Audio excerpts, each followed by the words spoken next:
All right, hello and welcome everyone to the Rebellious Noise Pro Wrestling channel. My name is Scott, and as always, I'm joined by my buddy Rob, the Master Luchador of the Rebellious Noise Pro Wrestling channel. And we are here, of course, to get yourself and ourselves hyped up and ready in the mood for WWE Backlash. It's going to be a big one, and stick with us. We'll preview it together. Welcome to the Rebellious Noise Pro Wrestling channel.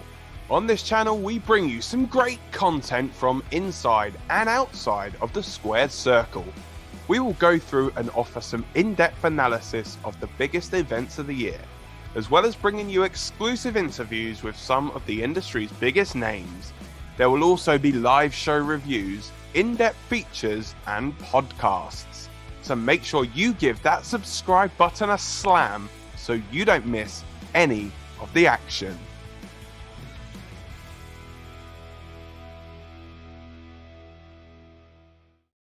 All right, so like I said, welcome to the Rebellious Noise Pro Wrestling channel. We are here for a hopefully a big night in wrestling. We talked about it quite a bit, of course, in our predictions that it somewhat feels a bit of a strange card, but still a show I'm quite excited for, especially since SmackDown's now in the books and just seeing how insanely excited that crowd were. And I think they're going to really carry this show tonight as well. So I'm looking forward to that. Also, talking about carrying the show, not only is it me and Rob here, we're going to have some special guests joining us tonight as well, as we always do in these build-up shows. They're a fun little laid-back stream, so we hope you enjoy them. And again, hope it's a good chance to get yourself in the mood for the big PLE tonight. So, without further ado, we're going to bring in our first guest, Mr. Sam Smith, for everyone. How you doing, mate? Hi guys, thanks for having me. It's I've been trying to stay up late for Backlash because we're doing our own stream over on our channel, and so when I got the invite from you guys, it was like, yes, something to do to keep me occupied for 2 hours so I don't fall asleep.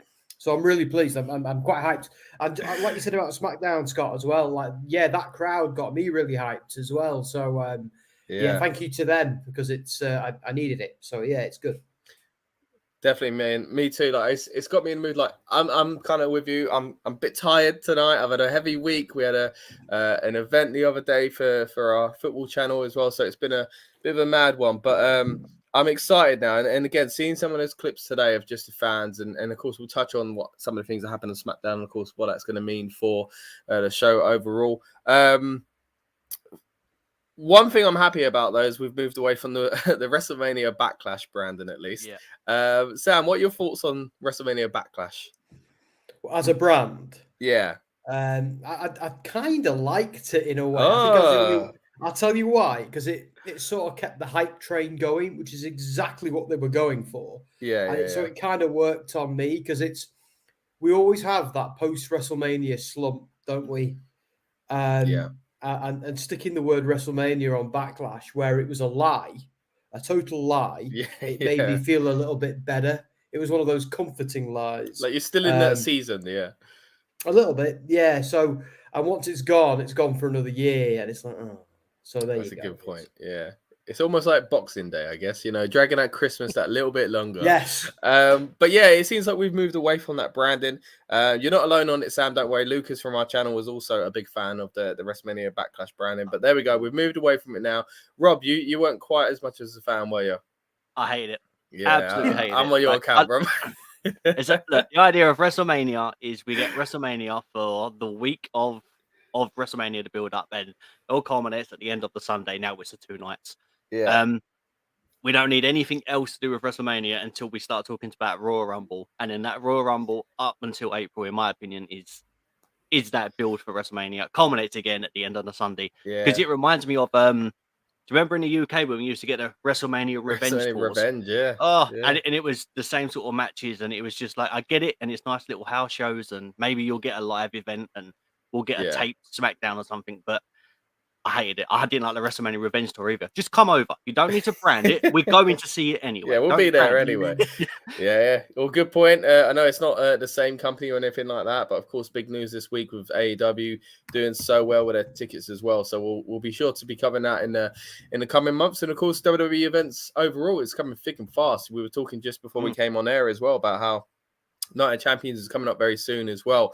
So Sam, I just want to kind of throw this over to you first of all, because we've done our predictions on this channel already, so some of it will be kind of treading old ground. So it'll be interesting to hear your thoughts on some of these matches in particular, but also just overall on the card, because we kind of felt like it does somewhat like Clash at the Castle, where I was always in two minds of like, was Clash a super house show, or what? You know, until the event was amazing, don't get me wrong, and they knocked it out of the park, apart from the ending, but like it was very well received. The matches were great, but I was going into it thinking this is a really strange card, and I feel the exact same with this.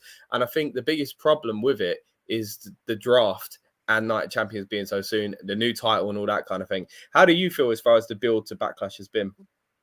I feel like they always do what they can to kind of not make you forget Mania and focus on what else they're doing new. And with the Brock Lesnar beatdown, which of Cody, which I saw in person when I was there, that has kind of dominated my thoughts for the whole time. So it's helped me kind of move on from Mania and go to a new. The build up everywhere else has been a little bit lackluster, though, for me. I'm kind of a Cody thing. I've got some reservations, but we'll get into that. There's a few things like I feel like they're spinning the wheels now with the Usos, Sami and Kevin. I'm liking the Paul Heyman spewing poison into the ear of Solo. I think that's pretty cool. But they have to do something with that tonight, because if they don't, it's going to be like, oh, what? Because by the time we get to Night of Champions, let's be honest, these Saudi shows are glorified house shows.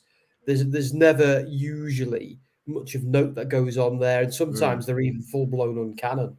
So yeah, especially the earlier ones. I do think it's got a little bit better in recent years, but it's still not quite. Yeah, it's the same. Like a lot of these things, even Clash at the Castle felt a little bit glorified house showy to me, although I enjoyed every second of it.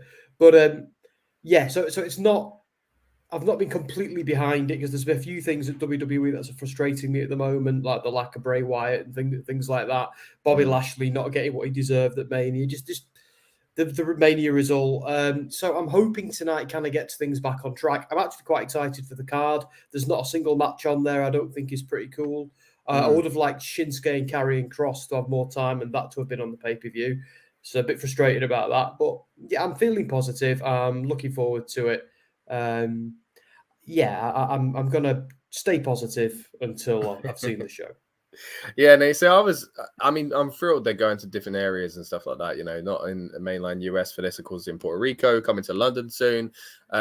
Really, really pleased with that. But I've just felt a little bit bad for the Puerto Rican fans, because I just feel like it felt very big when it was announced. And then, like you say, the Cody thing with Brock, although it's not a title match, it feels big. And yeah, the rest of the card I'm excited for. I think it feels like a show that if I was there in person, I'd be like over the moon with the card. I'd be thinking, man, these are going to be great matches. I'm just not sure how much they fit into storyline and how much they are going to be like the Saudi shows canon, really, because it's like we got messy situations with the women's titles as far as which brands they're on and stuff like that. There's the World Heavyweight title. Of course, I saw that you were on Andy's channel a little while ago talking about with him, but since then, of course, new information has come out as far as it's now eligible for Raw and SmackDown. And it's like, is it? Like, surely it's just going to become a Raw thing. So in that sense, I feel a bit bad for Puerto Rico, because it suddenly feels like this show doesn't matter as much as it once did, is my only kind of concern there. But Rob, what are you thinking, mate? Since we spoke the other day, any kind of changes to your feelings on that? Has SmackDown helped you? Do you know what? I need to sworn in. I absolutely love SmackDown. That was fantastic. I think for a go home show, bearing in mind, what I loved is when we were talking, Scott, about the best way to do WrestleMania, and I said a go home show should always be in the town of WrestleMania, because the fans there are eager to see what happens next. This is exactly why I said when we were talking about it. Go back and watch the video. This is why. Yeah, so I was kind of against it, weren't I? We were trying to think how you fix Mania week and how it's kind of a lot going on at once and it could be a little bit smoother. But I thought, no, keep it special. Keep the only one is the Raw after Mania in the same town. But I definitely see the benefit here, because I was even thinking the same thing about when they come here to London and they're doing SmackDown here as well. I'm like, you're going to kind of ruin that first big pop and that first big moment. Do you know what I mean? For the pay-per-view or the PLE. But I'm coming round to it. I think you're right. Yeah, I man. think last night was incredible. Yeah, I mean the fans carried that show 100%. It's like Yeah. to me that felt like a Raw after Mania noise, and I think Yeah. because they don't get it so much in Puerto Rico and all this sort of stuff, the rumble of them was just madness. I mean, for Bad Bunny to come out, the Oh, crowd man. exploded. Yeah. Even they were loud at the press conference throughout every time someone come out. So yeah, man, I'm excited. They got me excited. The fans have the done show. more than yeah. I think for me, I guess they've done the same thing in Montreal, didn't they, with Sami? And it was the same. They brought back his theme song, and it was like, should we have waited another day for that? I don't know. So I am coming around to the idea of it, and I do like, it was kind of that kind of Raw after Mania type vibe as well. The thing it reminds me of most, I think, is when the schedule was a little bit different and NXT was a different thing altogether. And NXT used to get that kind of buzz, and it was like, we're here for Mania weekend, and NXT is like getting you in the mood for it as well. So yeah, it was a good feeling. I'm gonna bring in talking of good feelings. This guy's gonna make me feel good right now, I'm sure, with his incredible takes on wrestling as always. Mr. Andy Spores, everyone, welcome to the show. Good evening, lads. How's it going? Yeah, mate. All All right, good, mate. all good. So we've just been talking about how the crowd have got us all hyped up for this, seeing SmackDown and the reception that a lot of the guys got there, and LWO, Bad Bunny, and all that kind of stuff. But I was saying, I felt a bit bad for Puerto Rico because it felt like a big deal, and then it kind of feels like not so much in the grand scheme of things. There's so much else going on in WWE at the moment. What are your thoughts on it, Andy? Are you feeling like this show sadly got a little bit lost in the shuffle, or are you thinking it's well promoted still? Well, before I get into it, I just want to point out that Wrestling Royalty, obviously my channel that I come from, is very apt for this weekend. So I've taken time out of all the coronation things going on just to join you tonight. But I will say, I don't know if you guys saw it, how SmackDown opened. That drone. Oh, the drone. Yeah. Wow. What was that about? I don't know if they just did it because of that show. Because when Michael Cole starts talking, he's like, loads of fans haven't made it in yet. So I was like, are they just doing this to kind of show that? Or if they did that going forward, I think that would be incredible, man. Like, imagine doing that from outside the O2. Like, yeah. That'd be so cool. So that's the thing. And I know they did it for SummerSlam last year in Nashville. They did a really cool shot, but they filmed it a couple of nights before because they did it going down Broadway and going in and out of a few bars. And it looked really cool. But that one, cool, they couldn't do that in advance because they literally went in and then showed you the whole arena and how it looks. It was really cool. And that kind of brings me to your point. For me, it just kind of made me really excited and thinking, wow, as a British fan, when it comes across in for Money in the Bank, we've got to try and beat this because we've got to prove that British fans are the best. So I was kind of like, all right, okay, yeah, this is the challenge has been laid down. Yeah. So I was kind of like, I looked at it from that perspective, going, the way that they're doing Money in the Bank, we've also got a Friday Night SmackDown before. So anything these guys are doing, but all this crowd is doing, we've got to try and beat that when it comes across the UK, and I think it will be loud as well. But yeah, amazing. I get your point though. I think it's a little bit of very, very similar to what you said there about whether they should have had Sami's theme tune play in Montreal on the night and make it special sort of thing. Or they seem to be doing this 2-night thing in a different city. So yeah, I'd take that point. And it could feel more special if it was the first time you kind of just get hit with it and then you're like, oh, okay, this is special. But I think it's just a good chance for the fans to get themselves over as well. And people go, actually, Puerto Rico do deserve to have more than they're getting. So yeah, great in that respect anyway. Yeah, Sam, what are you thinking? Are we going to live up to the challenge here in the UK? Visions of Clash at the Castle. Hey, Bailey. Yeah, defo, most def. Because, sorry, look, there's no disrespect to anybody else watching. We've got the football hooliganism in our blood here in this country. No one does loud, rowdy crowds like the UK. We've got a reputation around the world for being a little bit posh and, a bit Hugh Granty. Get us in a stadium, see what happens. That's it. Yeah. Honestly, I think the only ones who could ever give us a run for our money is maybe the Canadians, maybe in Montreal now and then. Like they could be a rowdy bunch. Chicago could be rowdy as well. New York as well. Philly, yeah, New York too when WWE's in town. But I'm sorry, like no one does it like the UK does it. We have the rowdiest, loudest, most obnoxious, and most fantastic crowds out of all of wrestling fans. Hey, I'm happy, like Andy says, though, to kind of be given that shot in the arm to be like, yeah, all right, we'll show you. Because, respect to Puerto Rico and what these other places have been doing in Montreal. But, yeah, like, we'd usually show off on our kind of TV tapings or when, loads of Brits went over for Mania. But now, like, there's a real challenge, like, all these different places are getting challenge. And I'm loving it. Okay, all right, no challenge. I'm trying to be fair. I'm trying to be fair. Let's get to a few comments here, guys. We've got Sludge Sports joining us again. Thank you so much for coming back, buddy. Boss says, hello, let's go Bloodline. We'll talk about the Bloodline later on as well. And Sludge says, I heard Gunther is having an open challenge at the pre-show. Oh, really? I haven't heard anything about this. What? You guys heard any of that, Gunther? No. I was just about to complain, actually, Scott, that Gunther's not on the card because I feel like it's great to see the Austin Theory in the US title defending and on there with 3 awesome guys as well. I can't wait for that. But I feel like this new heavyweight title that they brought on has kind of buried the IC and the US titles a little bit. And I was a bit disappointed Gunther's not on the card because before they announced this, let's be honest, they brought back the big gold belt. Before they did that, Gunther felt like the big champ after Reigns.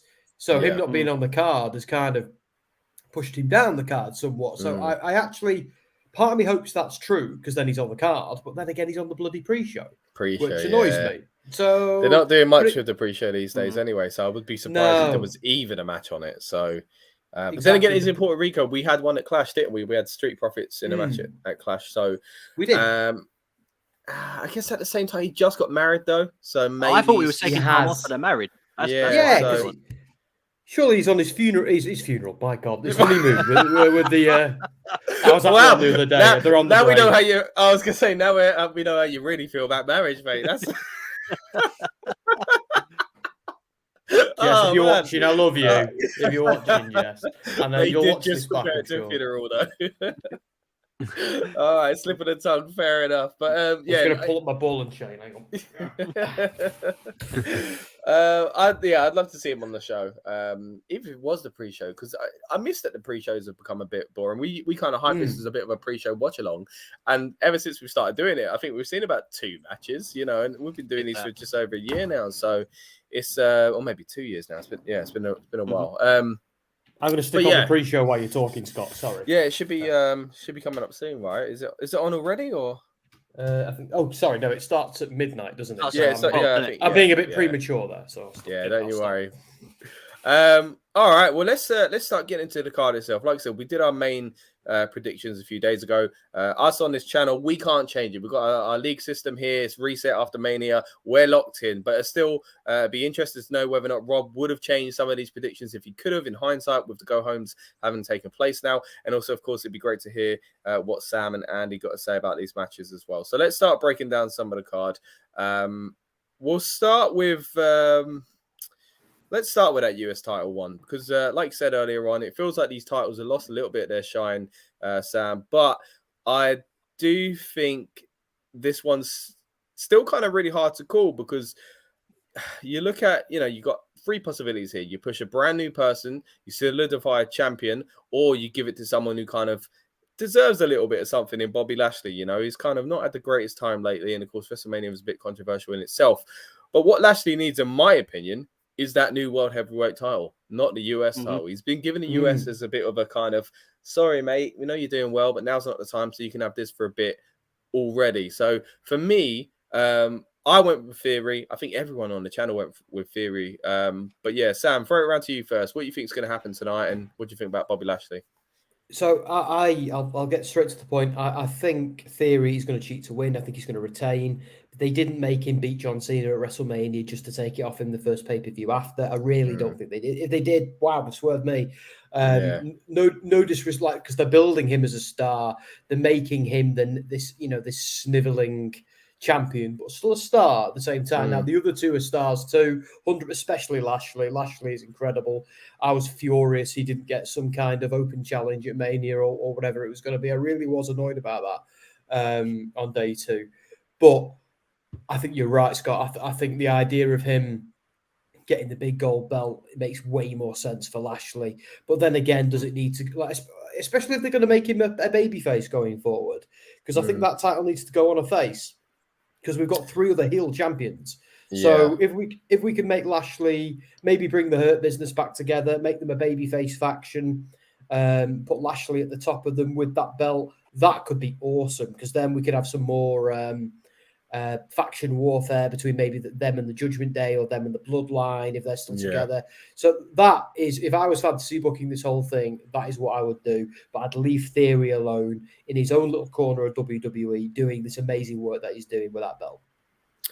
There we go. Okay, so it doesn't look like, from Sam's point of view at least, that we're going to give the kind of sympathy title to Lashley. It looks like it's staying with Theory there, and I understand where you're coming from there. It does make sense. So, Andy, what do you think? We've got a comment here from Sarge Sports who's saying Bronson Reed is going to win. So that is a possibility of a kind of new direction there. And even if Bronson doesn't win this, I think this is still a beneficial position for him to be in, in this title picture. So what are you thinking? Bronson Reed got a chance, or are we going the same as Sam here? I would say Bronson Reed out of the 3 of them has probably got the least amount of chance, and there's kind of a number of reasons for that. And it's really difficult to kind of argue with anything that Sam said. With Bronson Reed, what you'd have to remember is you'd be going in as the title holder for SmackDown, where you don't really see the main belt over there, because obviously Roman Reigns is kind of part-time. So whoever it is needs to have the kind of gravitas behind that they could basically become what Gunther was with the IC title, and you've got to kind of carry that show and make that belt be the kind of almost the belt on it if Roman's not going to be there. So I don't think they could do that with Bronson Reed at the moment. It would be a bit of a shock if they went that direction. However, that also opens up potentially that you could do that with Bobby Lashley, because he's probably more of a name to kind of casual viewers than Austin Theory is. But as Sam quite rightly pointed out, why would you have him go over Cena at WrestleMania if you're not going to kind of keep running with him as well? So I can see them kind of sticking with Austin Theory, but there is an outside shot that Bobby Lashley takes it here, purely just because he's arguably the biggest star of the 3 that could carry it quite far on SmackDown. But I would expect 2 or maybe all 3 of these guys to be in the tournament on SmackDown side for the new belt as well. So it could go anyway, really. But as you say, cool to see Bronson Reed in this opportunity, because these are how they create new stars. You need to put them in prominent positions, and if you don't give them the title, at least give them the opportunity. So I can see him not winning here, but still being involved in one of the triple threats on SmackDown. Yeah, that makes sense. Swinging it back around to you, Rob. You did go for Austin Theory. Again, we're locked in. We can't change anyway. But has anything made you change your mind from what we've heard today or this past week since we did our recording? Still no. I think as we said when we was talking about the title and stuff, I put in our group chat. If anyone needs that title, I love the idea of it being Seth or Finn, for the world heavyweight. I mean, there's a lot of names. AJ Styles, obviously, he could play into that part. But I kept saying Bobby Lashley would look phenomenal.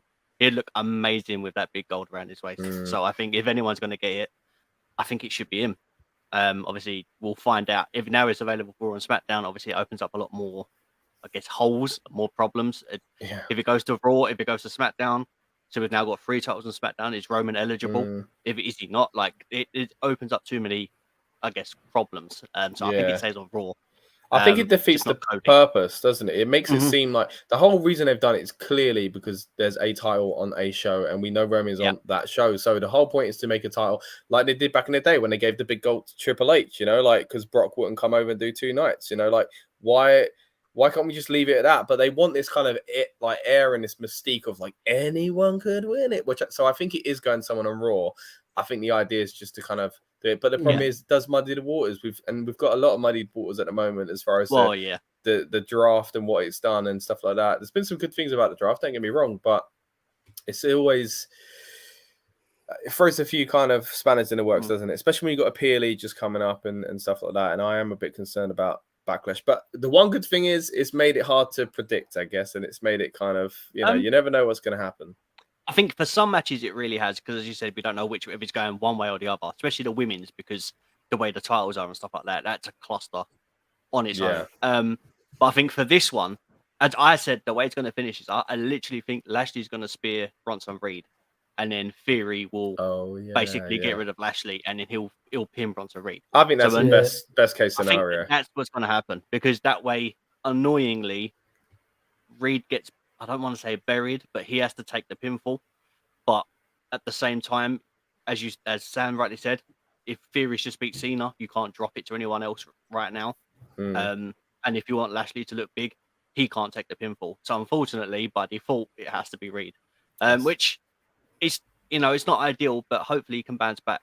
So and it should be enough for him to just be in a spot like this. It is a big show. As much as I said, it somewhat feels like a house show in some ways. This is going to be something that people remember for a long time. It's going to stand out. So I think the best thing, though, if they do, the way these sometimes triple threat matches deliver so well. I mean, the one that always springs to mind for me is Seth, Finn, and The Miz. Yeah.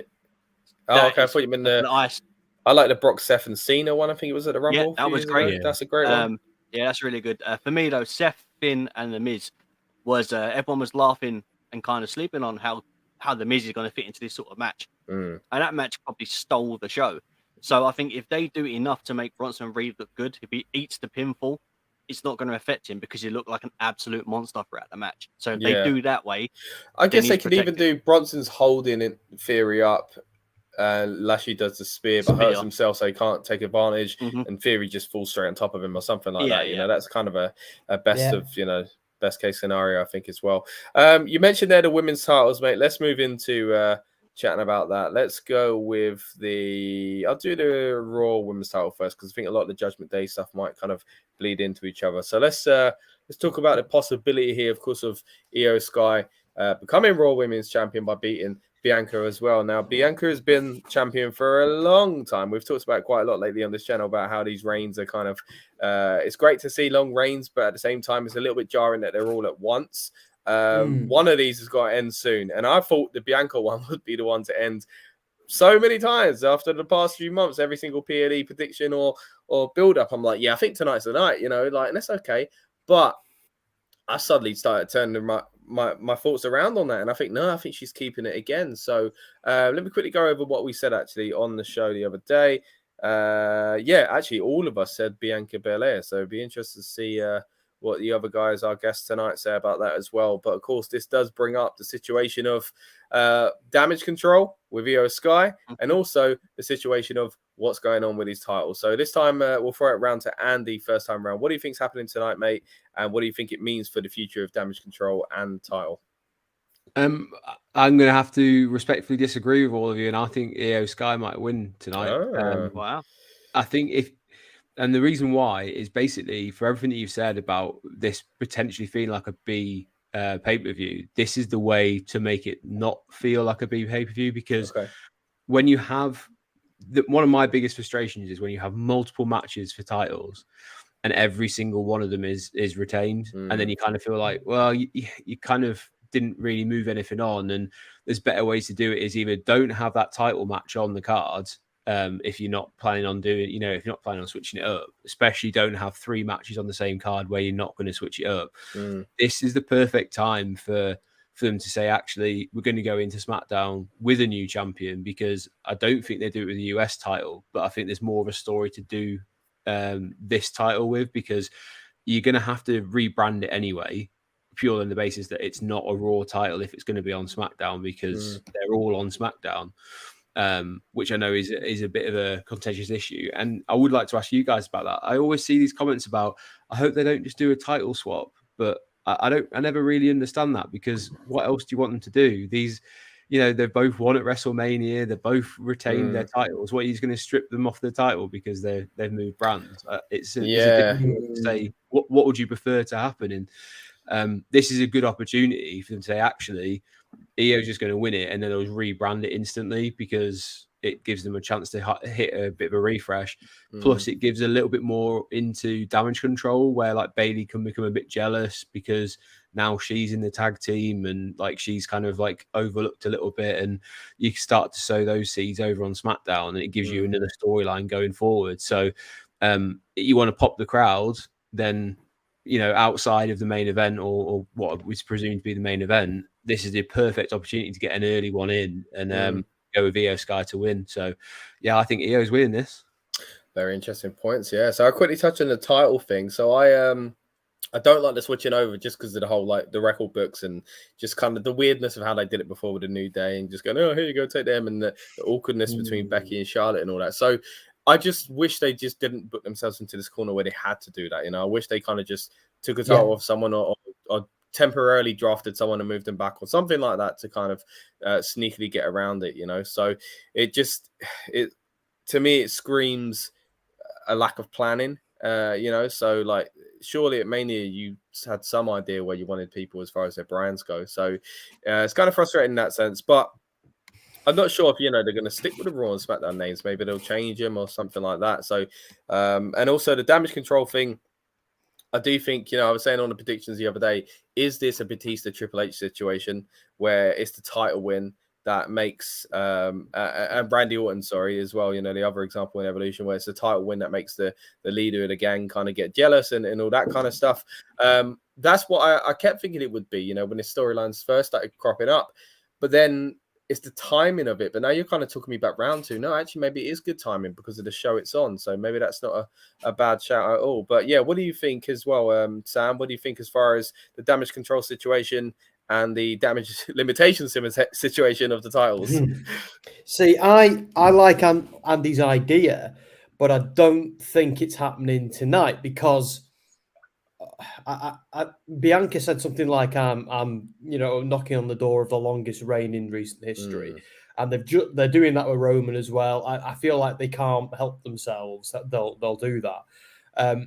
I like the idea of perhaps Bianca becoming a bit more heelish because I'd love to see her as a heel champion. That because we've had her as a babyface for so long, I'd love to see her get some attitude. And I like the idea of Io slowly turning face and chasing that title against the heel Bianca. And yeah, Bayley getting jealous in the background when she eventually does win it, perhaps. So I kind of thought they were going to do that with Jamie Hayter and Britt Baker on AEW, and they kind of missed the opportunity unless they're still going to do it later on.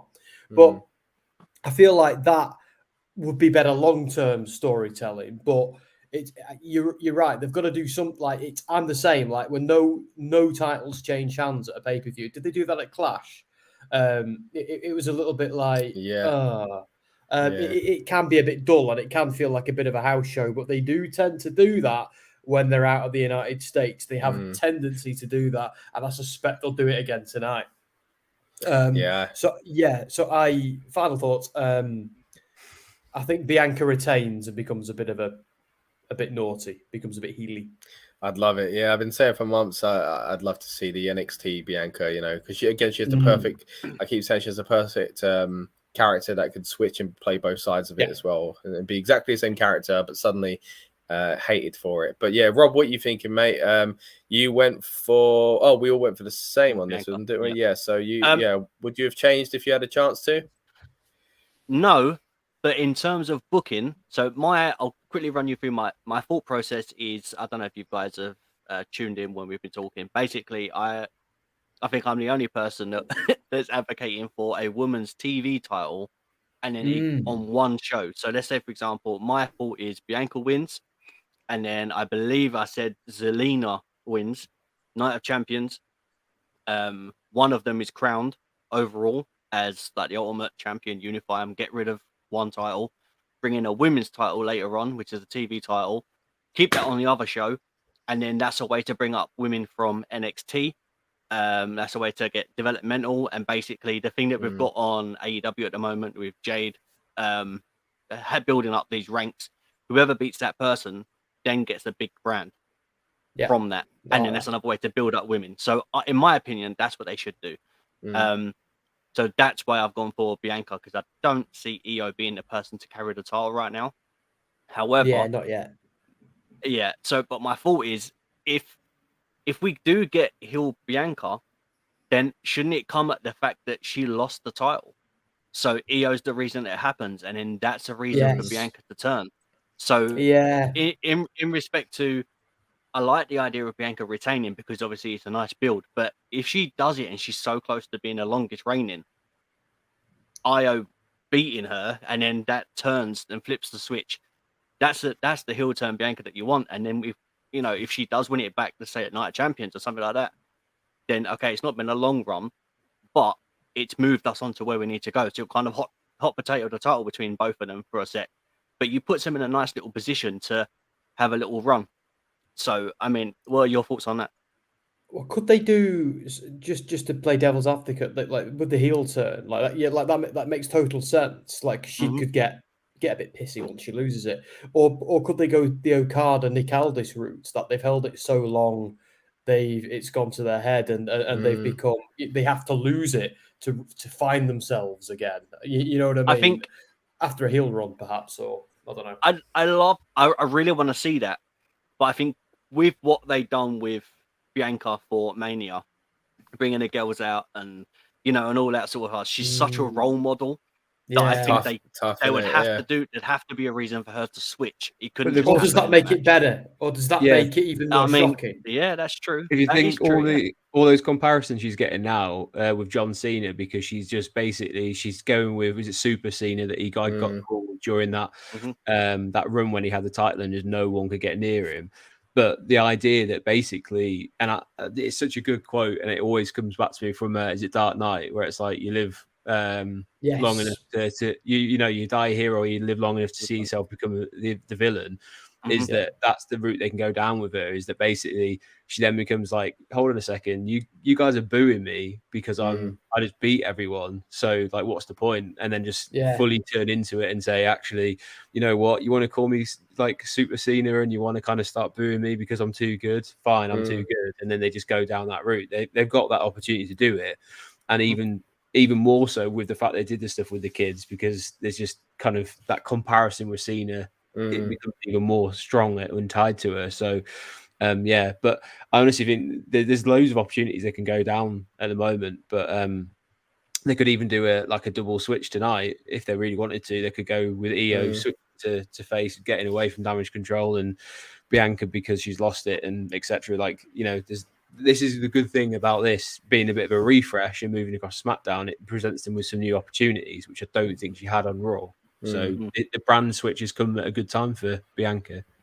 For Bianca, at least, yeah. And I think this whole kind of dynamic of like possible face and heel turns is an interesting one as well. I just think maybe there's too much going on for it all to happen at once. Like the EO could turn face, but this is only because Bayley gets ramped up as a heel even more. So then do you really want to confuse things by then adding a Bianca turn? Bayley, and then Bianca into that as well, as far as switching as well. So going to get to some comments here as well from Motor Talk Wrestling. Is it Talk? Apologies if I'm getting that wrong. EO turns face tonight, not Bianca. Belair follows it up with heel Bianca Belair. Wouldn't make sense because Damage Control right now is heel, but having EO turn face, turning face tonight would make things more interesting. I think there is more chance of that, a natural EO face turn, and then Bayley kind of doing the Triple H kind of shtick as well. You can't have a new heel and witness another heel being attacked by EO. Yeah, it's kind of what I was touching on there, actually. Yeah, so thank you for that, if that makes any sense. Yeah, completely get what you're saying there. A few more comments from yourself here. I'm going to brush through some of these here as well. So we've got let me go with the first one, actually. Overall predictions is that Seth wins, Rhea wins, Bianca wins, Damage Control split up by EO attacking Bayley, and Dakota trying to pull her off. I could see something like that happening. Austin Theory sneak pin on Bobby is kind of what we were saying, weren't it? Same sort of thing. Team Sami wins. We'll get to that match later on. And Cody and Bunny. Going to be interesting talking about Cody in a bit, as it always is. Also says, I see Theory versus Bray Wyatt at Night Champions. Having Theory lose. Also, Jay turning on the Bloodline. Setting up Solo, Jay and Sami. Jay at SummerSlam. There's a lot to dive into with the Bloodline later on as well. So I'm looking forward to hearing your thoughts on that, guys. But go on. I was going to say, you know what's really weird? The fact that we're talking about the women, and we're saying about either a team splitting or someone turning face, someone turning heel, when we've literally just had the exact same thing happen with Trish, Lita, and Becky. Trish turning heel. Like it. I mean, again, we absolutely adore what the women have done and the level of the how much they've raised the bar, and every time they put on a match, they try and make it better than the men, and they get such bad booking. And now we're like, well, this is how it'd be great for Bianca. And it's to elevate all the women. And I just feel like no matter what we do or whatever we say, WWE just doesn't want to do it, and that it seems that's the issue, because when Triple H was running NXT, the women's every division was great. Women's division, I mean Bayley versus Sasha, the Iron Woman match, amazing, one of the best matches I've seen in NXT.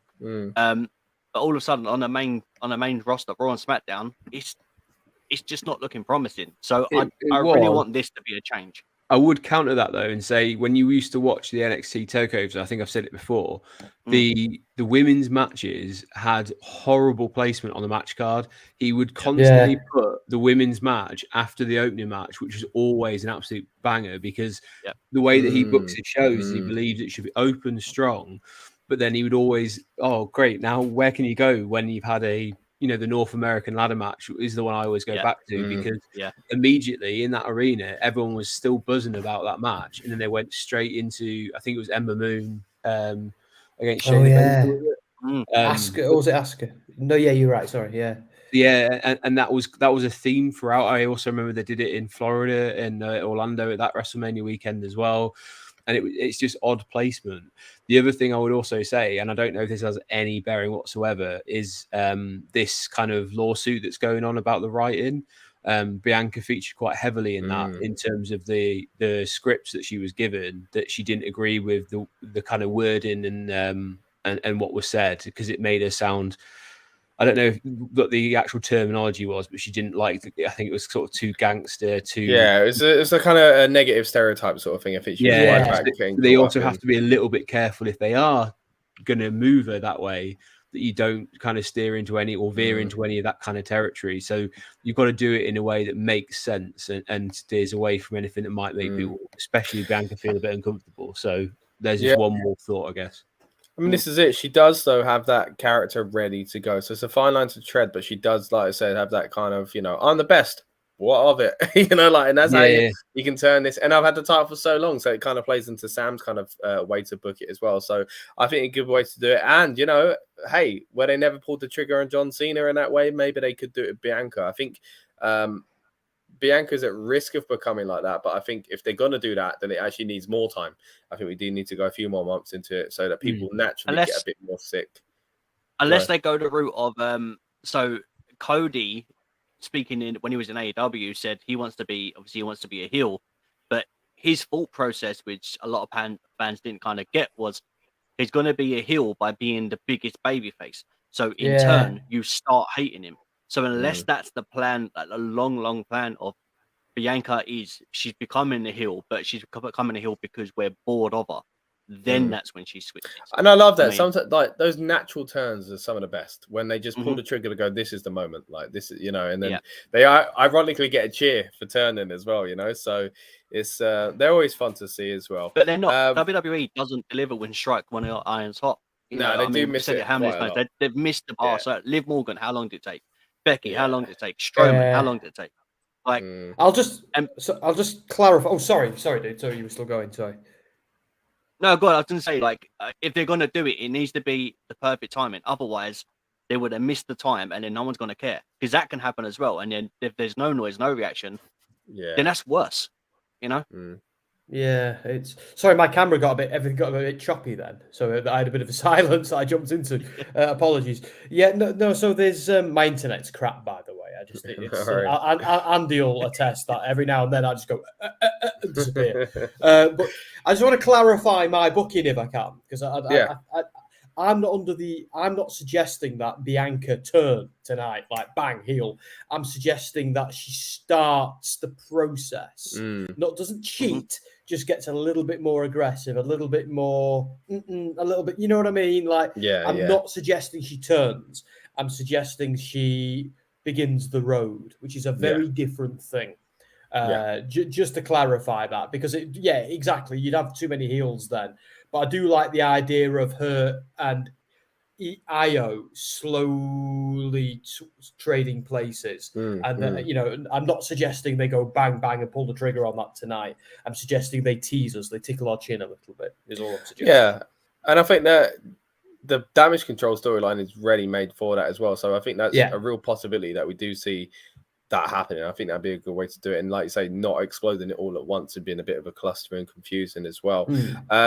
a few more comments here from Motor Talk Wrestling. Says some people in the IWC will complain how come women matches don't get longer, like the men's just SmackDown and Raw, but NXT, which is a difficult point. But lately, the women matches have been getting a little bit longer on Raw and SmackDown. Also says NXT women's matches are longer than Raw and SmackDown, but you do see women's matches long on the main roster too. So, yeah, what have you guys seen much of that? I mean, I'll be honest, I don't really watch the weekly shows that much. Raw is too long for me, so I am a YouTube highlight merchant. But are they getting longer matches, guys?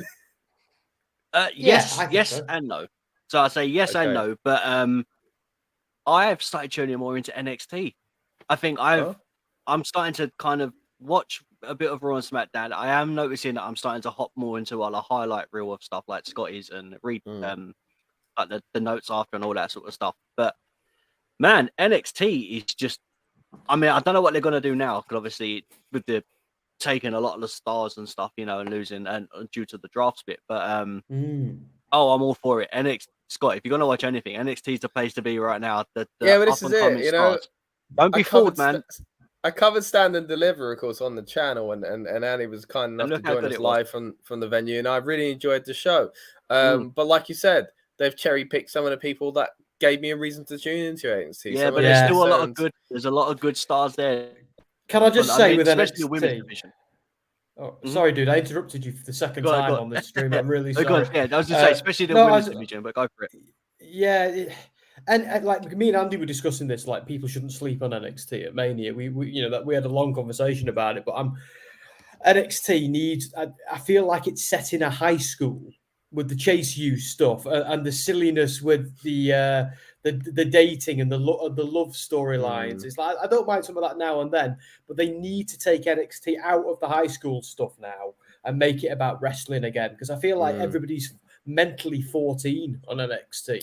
Yeah, it's like they've gone very basic with the characters, very basic with the storylines. Just childish. And it's just, I don't want to see, like, you know, men in their late 20s or whatever they are, like, going, oh, so-and-so doesn't fancy me. They're talking like 13-year-old boys. It's absolutely ridiculous. I have to fast forward all those segments now. And the minute I see someone in a Chase t-shirt, I'm fast forwarding it. I don't mean to be negative. I don't want to see fake university gimmicks. But yeah, it's like all the good stuff on NXT, like Cameron Grimes, like Grayson Waller is gone now, and like, yeah, we got Mello and we've got Braun still, but I'm really worried about NXT now. Really worried because I think good. It's in a good place. Like I will disagree, and I think when you look at the NXT guys who they didn't call up, I think there's a very good reason why, because a lot of people expected Bron Breakker to go up. A lot of people expected Ilya Dragunov to go up, but you've got. I just want to point out, you've got people. Everyone who was in that North American match, I believe, is still kicking around. So you've got a lot of talent there.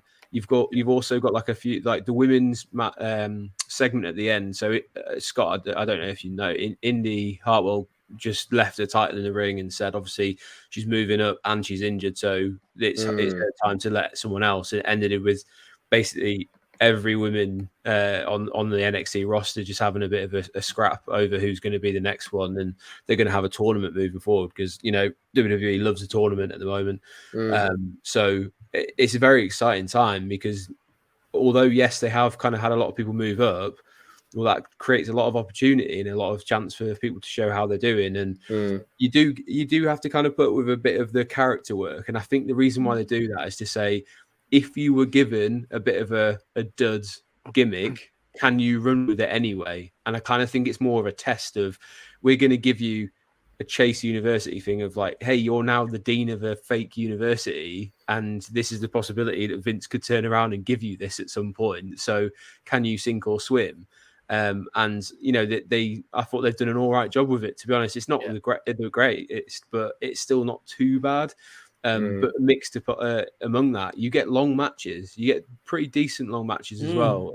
So they get plenty of time to work on it. And yeah, as Sludge Sports are saying in the comments, you got Tony and Stacks, which is a cool, like those guys, like kind of steer into their gimmick, but they still manage just to kind of just do their own thing with it as well. So I think NXT's in a decent place, and I think it's an exciting time for everyone, especially the women's roster, because they've got quite a lot still down there. Yeah, that mafia gimmick. It's like for God's sake, like I'm a massive Sopranos fan, and every week there's a Sopranos reference, so I do enjoy that. But all right, mate, if you're such a gangster and you're so rich and you're so this, why are you in a developmental wrestling school? So I can't stand these other job gimmicks. It's like I don't like if the joke turns out to he's actually just a big fake and it's all in his head. That'll be brilliant. Yeah, that'll be superb. But they've actually on screen killed people. Although one of them popped up in AEW a week later, and even AEW poked fun at it and said, "I thought you were sleeping with the fishes." When that guy, the Two Dimes turned up there, I've forgotten his name now. But yeah, I love the wrestling at NXT. I need the high school thing to go away. Mm-hmm. I just need that gone. I think it's in a real transitional phase. It's I was impressed with what I saw, and it did kind of it's piqued my interest. So I'm happy, and I think general vibe from what we're all saying, and a few of the comments here as well, which we'll get to, is that everyone kind of pretty much agrees that NXT isn't as bad these days. Also got Noam Dar, great point there. Noam Dar showing up, of course, as well. I'd be remiss if I didn't tell you we thankfully got to interview Noam Dar on this channel, so go check that out if you haven't already. Twitch Baller 789 says, guys, just appreciate your highlight in the press. I'm guessing the press conference that Rob was referring to earlier on. I'd imagine it would. Haven't seen for sure, mate, but I would imagine it would be. Of course, that'll be starting soon, so we'll keep an eye on that and kind of keep you company during the pre-show as well. Sludge says, I don't watch NXT anymore after the takeovers were over. I just lost interest. You and me both, mate. It completely dipped for me, but I got to say, I have kind of started getting into it again lately as well. Motor Talk Wrestling says people were scared about Roxanne Perez and Joey Gacy and Axiom leaving, but it didn't happen. So as Andy's been touching on there, although we have lost... Yeah, exactly. So although we have lost some of those bigger names, those shoes and spots are being filled as well. Sludge thought that Tony and Stacks would have been drafted as well. Motor Talk Wrestling says Carmelo Hayes got saved somehow. Stevie Turner, watch out for her. She's great. She is the next Tony Storm. Okay, right. Oh, that's thanks for the suggestion, mate. I'm not sure I would have that comparison, but Stevie Turner is great. Is that gimmick going to translate well to wrestling? Her gimmick is she likes playing video games and streaming them. I mean, look, like most wrestlers. Yeah, I mean, like I get like that's a big deal, and God knows it's a big part of my job as well over on Deserto, like writing about it, reading about it, and following it. But like, how are you going to stream video games? How is that going to play into? I feel like I'm burying NXT, and I don't mean to be. It's just I feel like they're constantly saying what is hip? It's like your dad trying to come up with something that's hip rather than it actually being, but that's WWE to a T, isn't it? And it always has been. No, I get you. It depends who's writing the stories and in charge. And, we've seen a lot of examples, of course, of Shawn Michaels redoing his own storylines and stuff like that. And I don't think anyone in NXT is anytime soon going up to Shawn going, hey, mate, why don't we do it this way instead? I don't think they've got that kind of caliber of star like they did a few years ago as well. Motor Talk Wrestler says, got to cut NXT some slack. Come on, bro. Yes, yes. I'll pay it a compliment.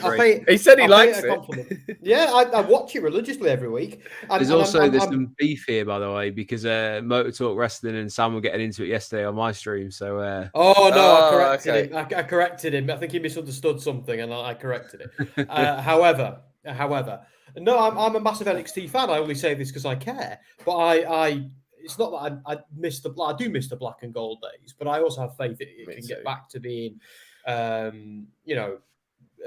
good as it was. It certainly, especially with Shawn Michaels and Triple H, running things. But I don't know. I'd like it to be a little bit more grown up, a little bit less silly. Lots of wrestling. I'd agree. Not enough childish stuff. And Carmelo Hayes as champ is awesome. I love that. I like that they turned Braun heel. There's a lot to love about NXT. So I don't want to keep. And it's like you say, Andy. It's like I've said my favorite match of WrestleMania weekend was that women's ladder match. 100% at NXT. That's really good. Because we were in the crowd, weren't we, Andy? We were both quite close to the ring, and it was just like every bump was like, oh. It was just great. I loved it. Anyway, it was a great pay-per-view. I actually preferred it to Mania, but anyway. Wow, that's a big claim. This is what I say about Black and Gold NXT. There were so many times where we'd come out of that weekend, WrestleMania weekend, Rumble weekend, where it be, and I'd be genuinely going, I think it was better than the main show.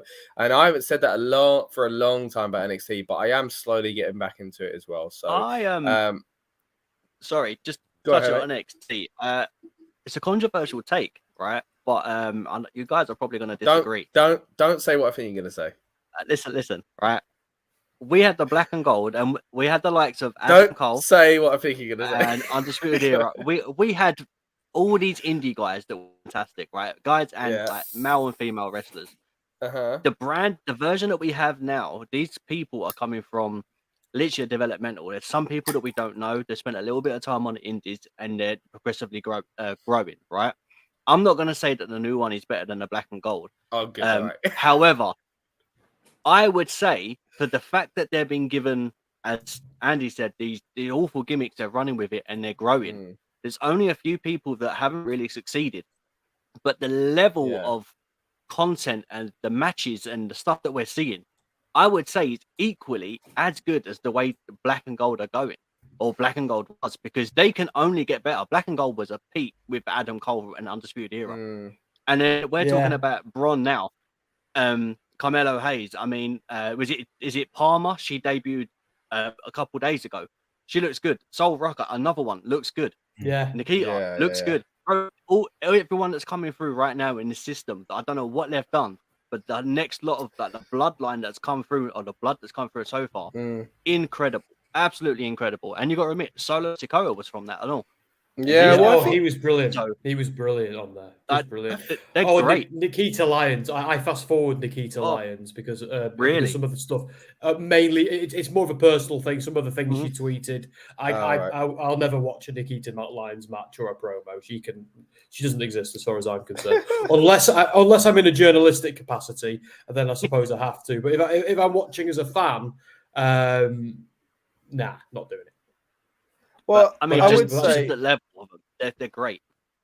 So I would say overall NXT is doing its job. It's doing exactly what it needs to do, and it's becoming a bit more of a destination again. So I'll give it that. But as far as match quality, I'm sorry, I got to disagree with you. I don't think it's anywhere near this quality of show or matches we saw at the height of Black and Gold, at least.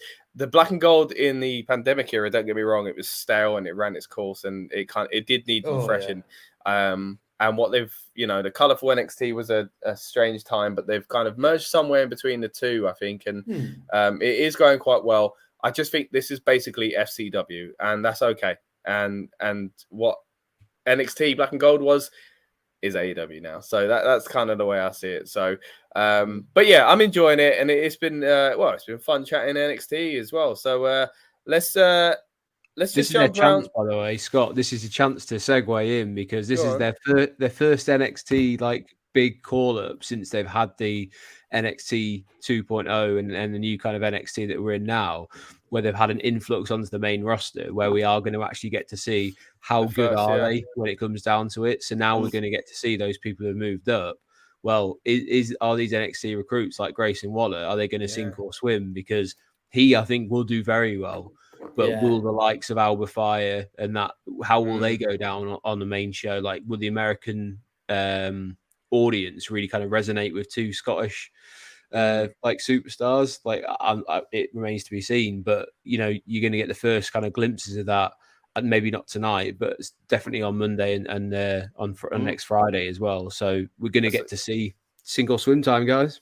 That's a great point, actually. You're right. I mean, this is the first kind of graduation class of this era of NXT, isn't it? So it will be interesting to see where they go. I will say, with the two Scots, at least, they're closer to the old NXT than the current one, in my opinion, because, they are kind of pedigree as far as wrestling goes. They've been around the game for a while and all that kind of stuff anyway. But so for me, it'd be more interesting to see when the guys that have been your former American football players and all that kind of thing come back up. And don't get me wrong, we've had that before in the industry, even within the old NXT, Baron Corbin Famously, obviously not a wrestler for many years before he wrestled in WWE, and same thing with Enzo Amore, you know, and I know, you know, people were a bit hit and miss on Enzo, but he was a very entertaining character. So it definitely worked on that front as well. Let's head back onto some Backlash talk, though. We'll move into one of the most confusing matches of all time as far as its build goes, in the sense that there hasn't been one, and of course it's Seth Rollins versus Omos. On the prediction show, we did kind of joke about this for about a good 2 or 3 minutes, how this is the blood feud, and we're so excited to see where this goes. It's been best booking of the generation sort of thing, but obviously realistically it's a very, very confusing situation, but we kind of talked ourselves into why it could make sense on that stream. You know, we were I think pretty much 50-50 split. Myself and Dan went for Seth. Rob and you and Lucas went for Omos, actually. So I'm going to swing it around to Rob first there to kind of explain why I went for Omos, because I went for Seth just thinking, well, Seth's the big star, and we had this kind of debate about, can Seth take another loss, and my big thing was, yes, usually, but at the moment he needs to be preparing for this possible world title situation as well. So you kind of need to make him look strong. But Rob, you had a different view on it, and so did Lucas, as far as how they could potentially use this to build up Omos instead. Yeah, sorry, I thought I froze then. Look, this is my thing. If Omos is going to eat a loss to Brock Lesnar, you then can't make him eat another loss to Seth Rollins back to back on PLEs if you're going to make the guy a monster. So I think my booking would be Omos wins. He goes all the way through into the triple threat matches and basically cements himself into the finals of the world heavyweight title match. And then whoever that is that takes him on just about beats them. It has to be one, in my opinion, it has to be like that. And it makes Omos look like an absolute monster. And then from there, even if you have a quick feud with Omos, go from there. I mean, look, in my opinion, just give the title to Omos. I mean, what? Whoa! Because if you need someone to have it, whoever takes it off him straight away is a giant killer. Which, and if you turn it into a baby face, bro, the pot for that as a giant killer, it's already there. It's set in stone. So people don't like it. People don't like the idea. Oh, we're not going to do this. It can't be on this person. How many people, like, even in a comment, should Cody have that title? Everyone's going to say no. So if Cody's not going to have the title, and we're talking about having it in Seth or Finn, Finn's a heel, Seth's the babyface. Give me another person that you think should have it. LA Knight, he's a tweener. Who else in there right now can actually go? Oh, mate, you've annoyed Sludge. Sludge Sports has got all caps now, mate. So can't. Yeah, but look at the long-term booking. It's not a bit right now. Again, this is the issue that everyone has with Bray Wyatt. Everyone keeps talking about, oh, but we're not seeing nothing. Yes, but in time we will see it. It's a story. They tell stories in wrestling. So if the whole idea is to have someone win the title to the next someone else to lose it, that's what's going to happen. If the story is to put the other guy over, then you need to have the crap bit at the beginning. You can't put someone over if the good bit's at the beginning, because when it finishes, nothing's going to happen. You're going to be moaning again. So you have to give the title to someone, you have to eat the loss, and then someone grows from it. I'm sorry, but that makes too much sense for NXT, for WWE. That makes way too much sense, though, for WWE. You're thinking about that more deep than they are. Sorry. Yeah, probably. But I look at it as, look, Omos should be, if he's going to be a monster, make him a monster. And if he's going to be a monster, he might have to have a title. Because you don't want to take it off Gunther. You're not going to take it off Austin Theory because of what he's just done with Cena. And you're definitely not going to take it off Roman. So what other title is there?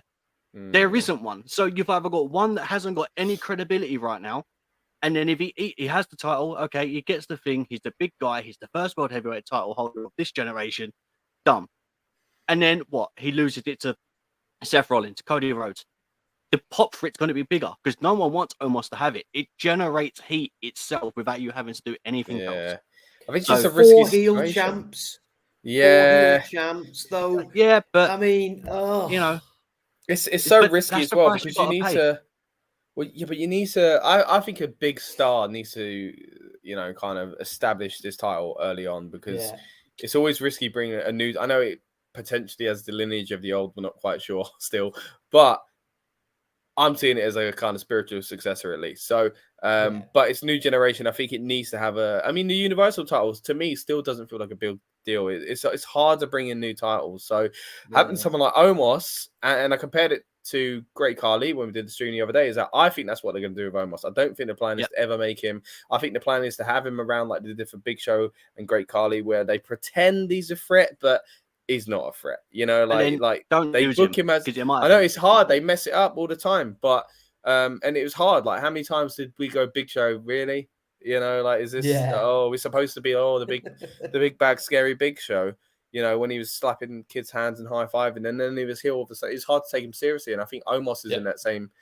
I think you're right. They should do something like that. I don't know if it's right now in this title. Don't get me wrong, but I do think they need to put some stock in Omos before it kind of starts running out.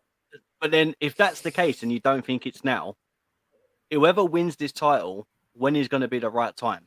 Because then it's a case of, okay, so it's not going to beat Roman. He then ain't going to beat Gunther. And then we go back into this thing of, we need to make him look like a monster. But he's got no one to be a monster around. I don't mind him winning second. I just think the first champ needs to be Seth Rollins. If he wins second, it's going to defeat the run of the title. If the idea is to elevate the title and the person that's carrying the title, he has to win it first. Yeah, but he needs elevating too. That's something you can't elevate. I don't think you can elevate two at the same time. I don't think you can elevate two at the same time.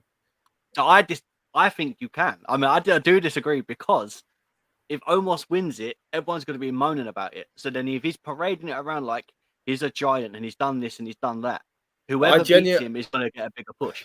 I genuinely wouldn't care. We're seeing that giant get his head stomped tonight. That is what we're seeing.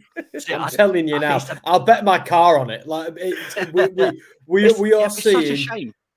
It's one of you's about to get a brand new Honda Civic, but anyway, it's we are seeing that guy's enormous head get stamped into the mat this evening, and then the crowd singing Rollins' song, which has no actual lyrics. It's not a song; it's a tune. WWE, it's a tune.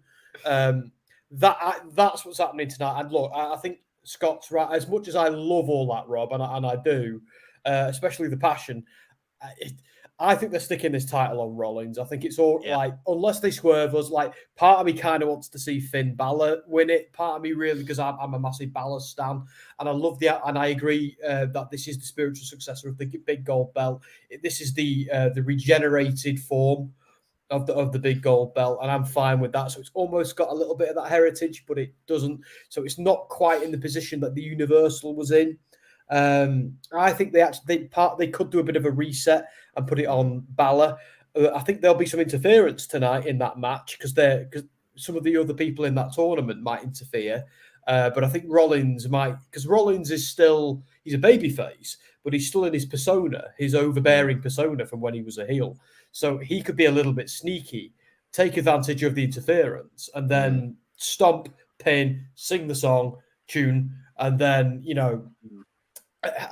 he could win it, but if they seem to be going down the road that he's the one winning it, and if that's the case, they've got to beat Omos. And I actually think Omos can eat another loss. I agree. I think the Big Show in this guy, they need to give him a win eventually against somebody, because but I think he's just the big giant people have to overcome.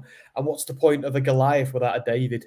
They have to rehabilitate him at some point, but I don't think that's tonight. Tonight, I think it's Stompsy.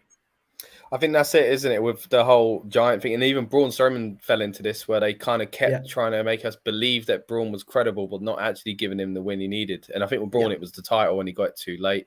But let's swing it back around to Andy on this one, mate. What are you thinking as far as this? Before I do, actually, let me just say, when you say stomping them, Sam, I'm thinking actually a good way to sell the gianthood, I don't know if that's a word, is Seth goes to do the stomp and he can't reach. So he goes up to the top rope and does the stomp off the top rope. I think that'd be a crazy little kind of spectacle looking thing as well. Andy, mate, what are you thinking? Is Omos winning this on the way to becoming the World Heavyweight Champion, or is it building up Seth Rollins? So I was just watching while that kind of interesting debate was going on. I had half an eye on the pre-show that has started, and they've announced it's a double main event. And the two that they've saying is Cody versus Brock and Bad Bunny versus Damian Priest are the double main event of the night. So the six-man tag's not featuring anywhere in that talk, which is interesting. I thought that's what they would have meant by a double main event is the 6-man. So yeah. No. So it's the other two. Wow. So anyway, I just thought I'd bring that up just in case you hadn't seen it. But the John, my friend who was on, who was commenting last night, is a massive Omos fan, and I think they called themselves. I've never heard that in my life. I've heard that though. Homo sapiens, yeah. Homo sapiens, yeah, is the terminology for it. So I have a bit of an issue, and this is going to sound really harsh. Guy can't wrestle like at all. He can't. He just can't. I'm sorry, but they tried doing it with Brock Lesnar, where they gave him a bit of about a 5-minute period where he was like beating down Brock Lesnar. It didn't work because all of it was posturing because he can't wrestle. He can't do a lot of the moves, and like even when you watch him try and do his like two-handed chokeslam thing that he does, it often goes wrong. If you put the new belt on him, any credibility that they were hoping that belt to have instantly evaporates and it becomes a joke. There's no way they can have him as the first champion. Like maybe later down the line, but not the first one. Not a chance. For me, this is an opportunity for Seth to just showcase that he is a great, a great possible champion. Personally, if we're going to talk about possible champions, I think you've got to look at Nakamura and his win last night over Karrion Kross. Clean as a whistle. There wasn't even like any kind of sneak about it. He beat him in a great match. His presentation seems to have elevated as well since he's come back, and they're making him out to be a big deal in terms of what Triple H said that this champion would be. And it has to be someone who's going to defend it week in. It's going to be, like a working champion and someone who's not going to be away each week. You do have to look at Seth Rollins, and this is why I think he's going to get built tonight. You do have to look at Nakamura. You possibly have to look at Bobby Lashley because they're there each and every single week and they work for it. I just don't see why Omos would be an attraction of it. Then he's a big guy. And as you say, those comparisons with Big Show. The other issue is in his spare time, Omos is doing a lot of things now where he's actually doing interviews where he's talking about, how he's just happy to be alive because, some of the kind of medical stuff he's got going on with why he's so big. And that sort of stuff doesn't translate to being a monster. And I know kayfabe's dead and all that, but come on, if you're going to if you want to be a monster, be a monster. You can't go do interviews where you're trying to get any kind of sympathy, from the general public. It doesn't work like that. And it betrays everything they're trying to build up. So he's not an option for me. It's an odd one. I think it's more just to help Seth than anything. And what if? Just nip me for a wee, boys. I'll just nip me for a wee. Yeah, no worries, mate. So what if we had the situation whereas, let's say, for example, Omos wins. Let's say Omos wins tonight, and Seth literally can't get the win. And then let's say it goes through to the finals, and Seth faces Omos in the finals. Would you say that's credible enough for Seth to then go over Omos to win the World Heavyweight? Not really. I think that would, if anything, it would just disintegrate Seth's claim at being anywhere near where he should be, even if it was. I don't know if Nakamura is going to feature heavily. I can see them going with a replay of Balor versus Rollins and flipping it from what the result was when the Universal title came around. Yeah. That seems to be, that way they have a ready-made story. The kind of pre-match vignette that they do writes itself. You've got a lot of like footage from there, and the fact that the Judgment Day is so over as well. I just don't see how, even if Omos won tonight, I don't think the general watching audience will ever, kind of rally behind him or ever really buy into the fact that he's any kind of credible threat or any kind of credible champion. I just don't see it because he has a mouthpiece. And as I say, I don't think he wrestles. And I can see Sludge Sports saying the same. I know it sounds harsh, but if you wanted someone and you're kind of bigging it up that he's going to be a working champion, then Omos can't work. That's the problem. Yeah. I know what you mean. Yeah. I just think if you're going to do something with a giant that's going to be an attraction, one, they can't keep eating a loss, and two, they have to do something, because I just think otherwise, what's the point? You're as a company, as a business, they're wasting money. I agree with you. I just don't think, I don't have any faith that they will, because everything they've shown us in the past is that they don't, you know. Yeah. So yeah, they gave Carly the title. Mm-hmm. And Big Show did have a few Strowman. decent runs, don't Big get me Show. wrong. Strowman eventually got it, but in my opinion, they've always booked Giants fairly badly. Why is a giant got to be a bad guy, by the way? Because it's basically like I saying know. you're tall, so you must be a freak. That's basically what Yeah. they're saying. Which is you look at Andre the Giant. That's not very nice.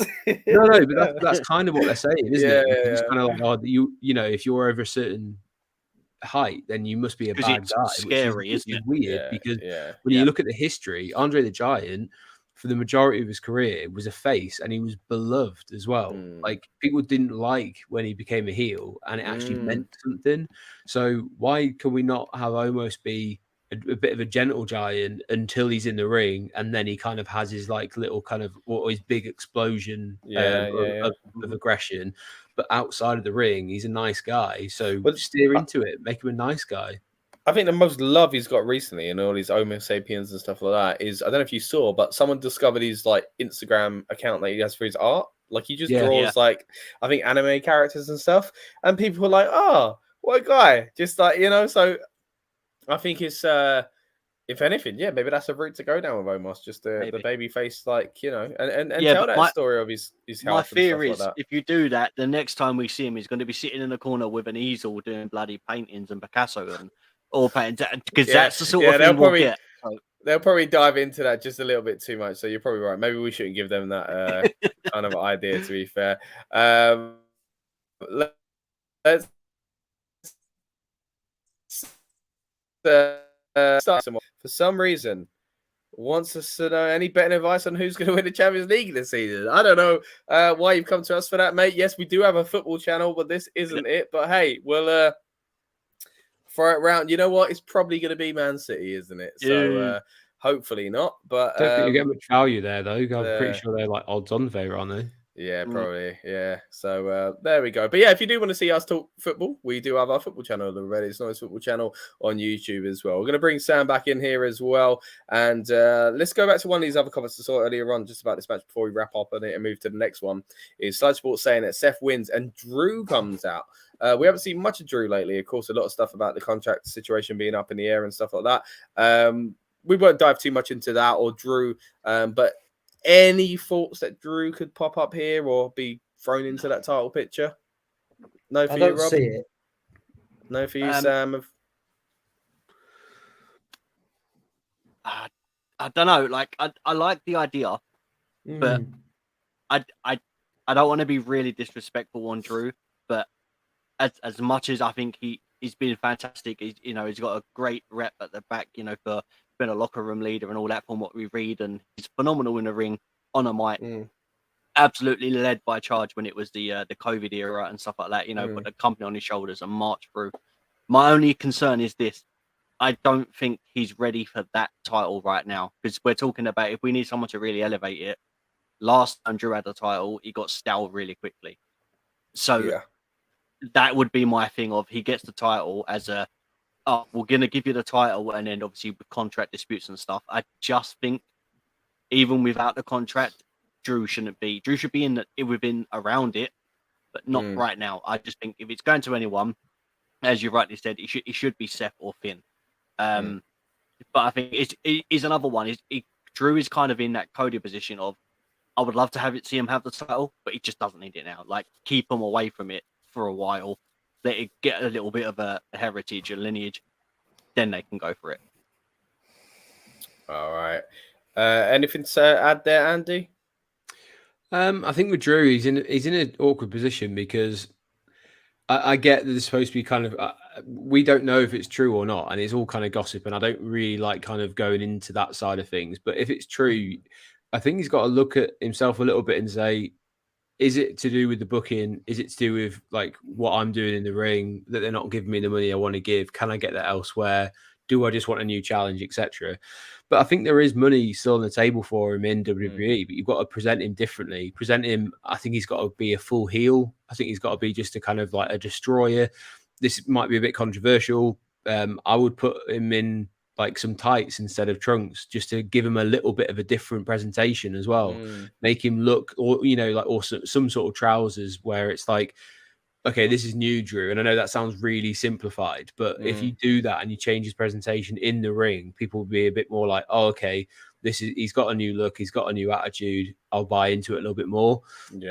But without doing that, I don't see how just bringing him out tonight and him, going against Seth would elevate anyone in that situation, because it's just, all right, Drew's back, and what are they going to say now? I'm on Raw, I'm going to take you out because you're an actual credible threat for the belt that I want to go for. That's the only line you can really use, and it's a bit obvious. So it's possibly, but I wouldn't be bothered, I think is what I'm saying. Yeah. No, I definitely agree, man. I think freshening up his character is something that needs to be done as well.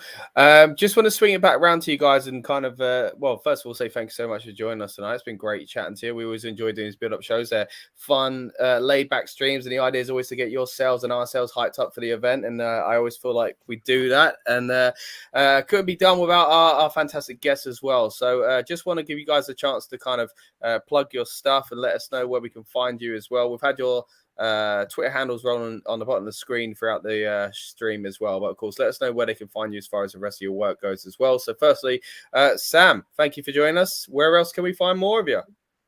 So we of course are part of the Give Me a Hold podcast. It's primarily me, Dom Smith, Anthony Nayland, and Dan Hargreaves. We're the core four. We often have Andy and we have Kinney as special guests as well, which is always fun. We cover Raw, SmackDown, Dynamite every week.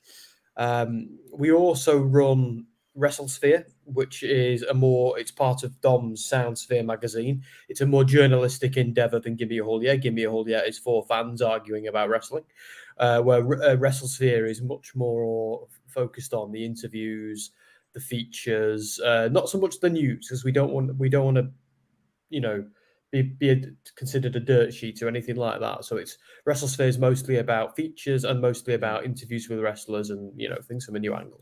So that's where you can find me and the other Holy Air guys. Nice. And of course, straight after this stream as well, guys, if you want to stick with great entertainment while you watch the show, you guys are going to be doing a Backlash stream as well, right? So head over to Give Me a Whole Year if you do want some company while watching tonight's show as well. Always try and send people that way after the build-up shows as well, because again, we don't cover it on this channel. So if I've got anyone to suggest you go and spend the time with, of course, it's those boys over there at Give Me a Whole Year. No worries, mate. Andy, as always, thank you so much for joining us, mate. Really good to have you back. Tell everyone where they can find your stuff as well. Yeah, so I guess I don't step on anyone's toes here. I don't step on the kind of preview shows or watch-alongs. My bag is very much the kind of feature and the stories behind wrestling is what I like to kind of delve into. So normally on a Friday night or Friday evening, I like to kind of go into like the talking points of what's going on, but also kind of maybe do little tournaments here and there. You guys joined us for a draft, and Scott, you've been with us for when we were discussing the best WrestleMania themes and things like that. Next week, I think I've already announced that the video that we're hoping to do, or the kind of live stream we're going to do, is on some of those NXT call-ups. So it'd be good to have you guys on if you want to have a chat or learn a little bit more about some of the people that are moving up. They're always tied to features that go up on rushonrock.com. So if you want to kind of have a look through a long form feature, if for me, I love kind of reading some stats and a little bit more and learning something. So that's what I try and do over on rushonrock.com. And if you give me a follow on YouTube, search for my name, which is Andrew Spores, and you'll find my channel, which is Wrestling Royalty. We did an AEW chat yesterday about how many tickets they've sold. And it's actually it's doing some all right numbers actually in 24 hours. So lots of AEW fans knocking around and a lot of excitement in the wrestling industry in general at the moment. So it's plenty to talk about. But I'd love to have anyone who wants to come across and just kind of shoot the breeze, I guess. Brilliant. Yeah, always good to have you guys on. Of course, as far as our own channel goes, we appreciate everyone that's joined us, whether you do watch live or on demand. I know people do even watch build-up shows after the fact, which we find incredible, really, because we do hype up the show, but of course, as you can see from tonight, we do go into these kind of little tangents about the overall wrestling scene as well. So we'd love to have you back, of course, for more build-up shows in the future. But next up for us, it'll be our recap and review tomorrow as well. And of course, we're going to go hard for Night of Champions. We always do for the Saudi shows, just simply because they're at a better time for us, and we can actually do content throughout, basically. So we'll be there doing that as well. So yeah, not as much of a late night for us, and but I'm glad we've managed to stay awake, me and you, Sam, because of course we started this one a little bit tired. Let's go back onto some of the matches that we're gonna be seeing, of course, tonight as well. We're gonna start wrapping things up in a bit, so we'll whiz through some of these. Firstly, let's go to the SmackDown Women's title. Of course, we've already touched on the kind of messy situation, really, with the women's title. Does this kind of add to that mess, or is it simply Zelina getting her moment in front of her fans as far as just being in the match? I don't think personally she's going to win it. I do think there is a possible scenario where she does stick around the main event scene within the women's division and become a champion someday. But I think surely this is just about kind of getting that kind of hometown sort of story, nearly does it type situation. Let's throw it around to you first, Sam. What are you thinking about Zelina's chances? I agree, mate. I think she's going to get beaten up. I think this is going to be like Sheamus was at Clash at the Castle. I think she's going to put in a good showing. I don't think she's going to turn babyface within the ring quite like Sheamus did, because she's already a face. But yeah, I think she's going to be a plucky underdog. She's going to come up short, but the crowd are going to love her for it, because Rhea Ripley is one of the hottest things in terms of acts, in WWE at the moment. Long may she reign. Mummy needs to hold that title for a long time, maybe all the way till Mania. I want to see a trail of bodies in her wake. I'd like Zelina to be the first one, but I'd like Zelina to do really well out of this and stay in the main event scene for a while, or at least this be the moment where we go, oh wow, God, Zelina can go, can't she? I'd love it to be that moment for her. But I don't want to see her win. I want to see Rhea Ripley take over the world. That's what I want to see. Yeah, I would 100% agree with that. I think they're the two best scenarios you get out of it. Zelina proving herself and Rhea continuing this incredible run. Andy, are you on the same sort of side of the fence as us? Yeah, but I'm also very tickled because I've just realised that British people really can't say the nickname of Rhea Ripley, because Sam's just said mummy. instead of mammy. I clocked it as well. I thought, he said, as soon as you said mummy, I was like, no, I'm gone. I can't deal with that. Because I'm just thinking of when it comes across from Money in the Bank, we're just going to get a "Who's your mummy" chant, and it just gets a bit weird. But yeah, to be honest, I actually think Rhea Ripley's going to absolutely destroy her. I think Zelina Vega's going to get a Hurricane Rana in, and that's all she wrote. I think if you want to do this, do it right, and it'll be the other match you get a bit of a longer match in terms of the women's matches tonight. But in this one, I think you build the heat that they've got behind them. You'll get absolutely booed out the building. It's a chance to establish Rhea as a full heel. Just absolutely destroy her around the ring. Just power bombs, everything. I just don't. Personally speaking, in this, I like Zelina. I've liked her since she was a valet for Aleister Black for Andrade. Yeah, I mean, they're married in real life, but I got confused. For Andrade, in NXT, she was great in that role. She's great in this role, and I want her to kind of be more of an in-ring performer. She's unfortunately going up against, as Sam said, probably the hottest commodity in women's wrestling at the moment. Yeah. Bad time, and unfortunately, you're going to be a victim tonight. I don't see anything other than that. Wow, there we go. Okay, Rob, let's see. What did we go for the other day? Let me just double check. Me and Dan went for Ripley. Rob, you actually went for Zelina. So my heart played a part in we love Zelina, man. She's so good.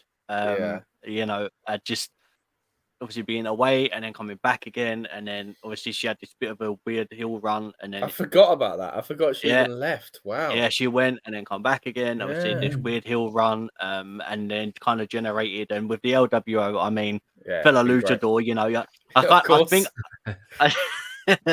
You know, you don't want to see my hurricane runner, pal. I actually do. I really do. As long as it's not I on can me. hit a good one. But yeah, I think I just fell for the idea of hometown. Yeah, it's got to happen because I did have a theory about something later on. Obviously, we'll get into that, but I think it plays a part into the Bad Bunny match itself, which is this why is the thing.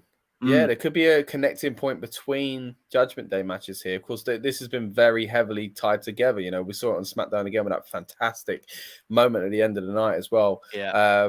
But let's move straight into that one then. I know it is kind of seen as one of the main events, but let's jump into that one now because, again, it kind of does tie up here. Of course, talking about Bad Bunny versus Damian Priest. Look, either way, I'm very much looking forward to this match because I think Bad Bunny has been incredible as far as an outsider goes, and I think it's just going to be a really fun match. Damian getting his moment as well. So pleased to see that. Really looking forward to seeing him have the bright lights shining on him as well. So I honestly think he's losing, and this is the good thing about it being Puerto Rican versus Puerto Rican, that either way, a Puerto Rican is going to win in Puerto Rico. So I think that's where we get the moment, which is why I think Zelina is not necessary here. I think it's going to be Bad Bunny, which again, usually you'd go, really? Why are you so okay with a celeb getting a win? But it's a bit different here, you know? So he's a megastar who loves the industry and has performed very, very well. And I think Damian Priest would be happy with that as well. And I don't think it damages Damian. This is giving him a great spotlight. And really looking forward to seeing what they do here. Now, a big thing I've seen people talk about in the last kind of few days is a potential new Judgment Day member. Want to hear your thoughts on the match overall, but also the potential for it to have a kind of a Judgment Day twist as well. A few months ago when we did get the chance to have a conversation with Damian as well, we did talk about the kind of people that he thinks should be in the Judgment Day. What kind of thing are the Judgment Day looking for as far as their new members? So if you haven't already, guys,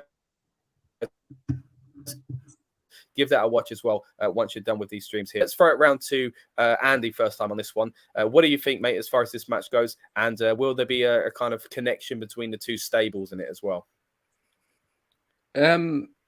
Yes, I think there will be. I think Ray's coming out at some point in this match to help out, similar to how Bad Bunny stopped Dominic. And obviously, if Ray's there, I can see Dominic following as well because Dom's just getting some of the biggest reactions in wrestling at the moment. He's getting nuclear heat, and they're playing it so well. Just like he doesn't even need to say anything, which is probably a lot of the time is a good thing.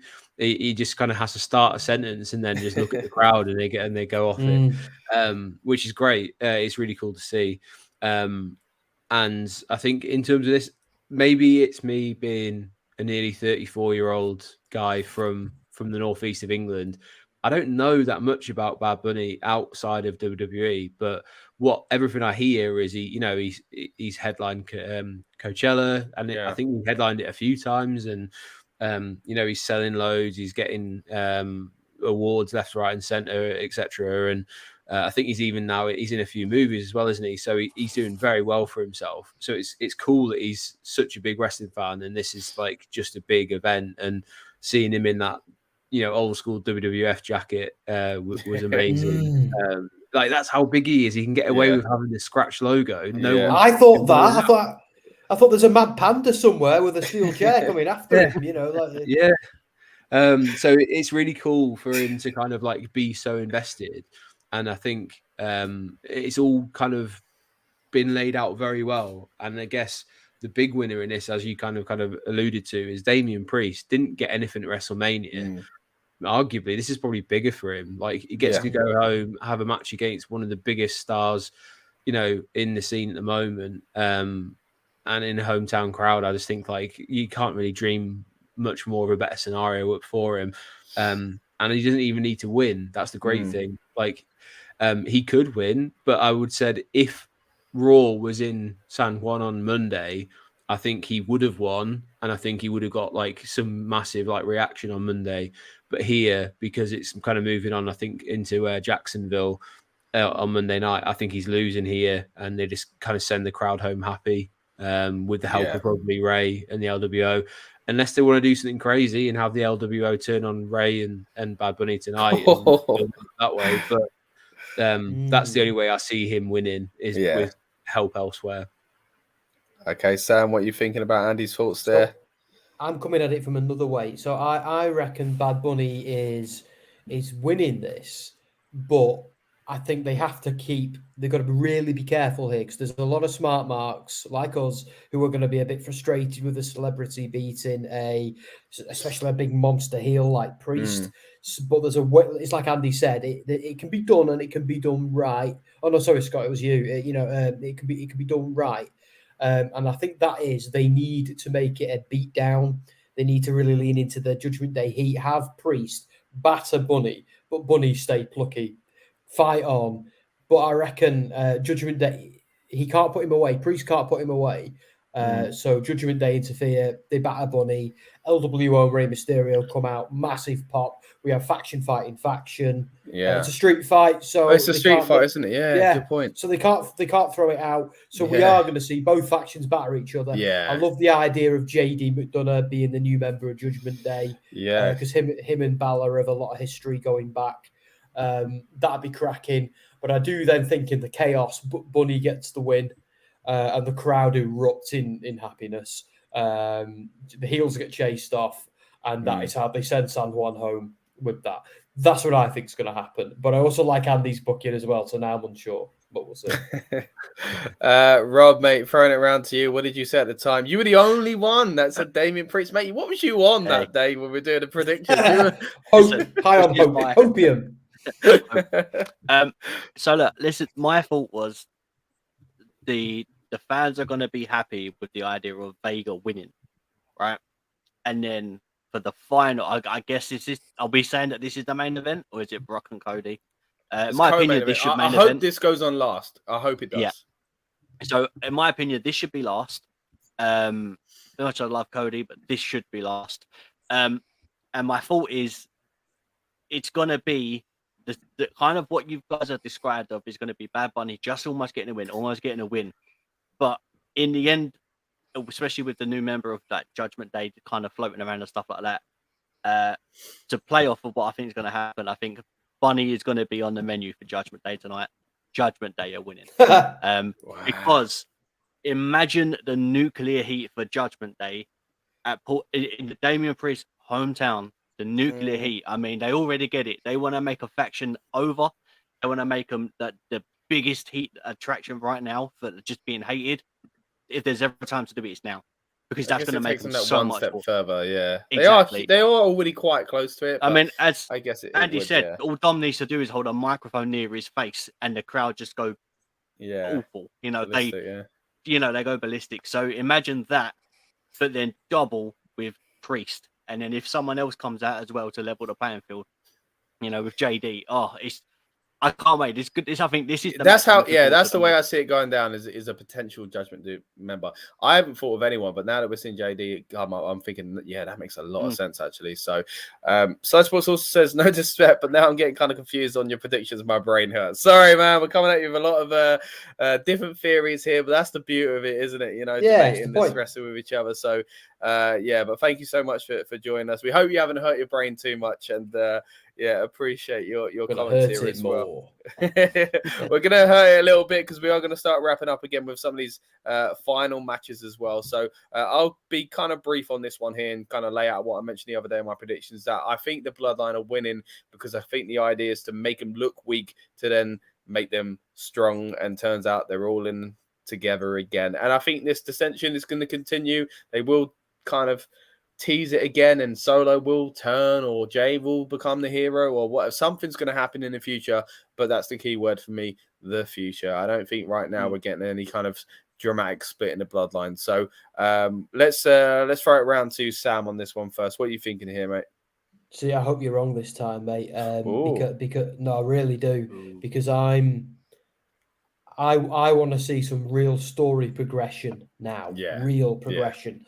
Because I think part of me thinks that they kind of hurried the WrestleMania rematch and had that on SmackDown so they could do this, and they've done that so they can get Solo out with the Usos in a match at once.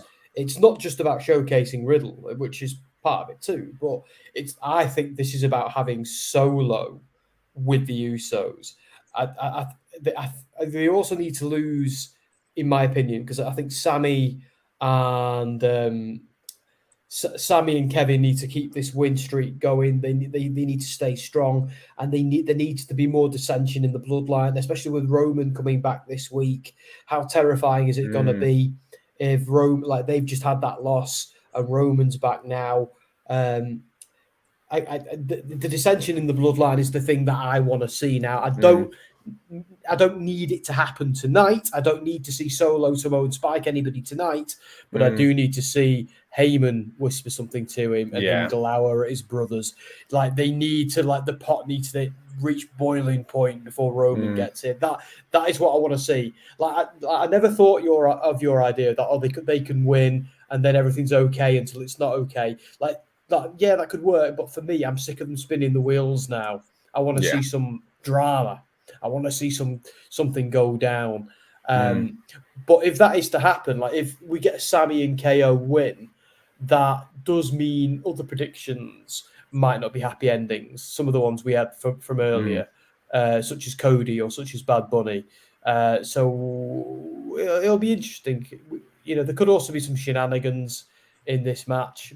But yeah, I want to see some storyline. Oh, and by the way, I was going to say, if just going on to the Bad Bunny thing, if that is on last, I think Bunny's winning.